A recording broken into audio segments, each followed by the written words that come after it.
Somizi says jail is waiting for student after racist tweet.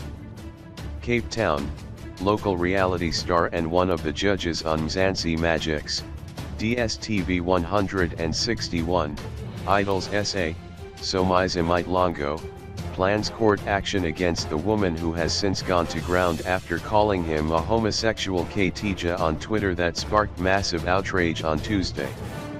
Leah Meyer, who has since gone to ground and who is reportedly under sedation following her comment on Twitter on Tuesday, deleted her @Leah_new account after writing "isn't at Somizi like a homosexual Ktija," and then claimed that her account was hacked and that she's not responsible for any comments on any of her social media.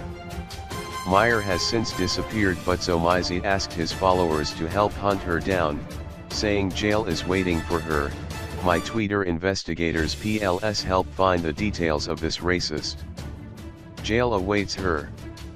Yeah.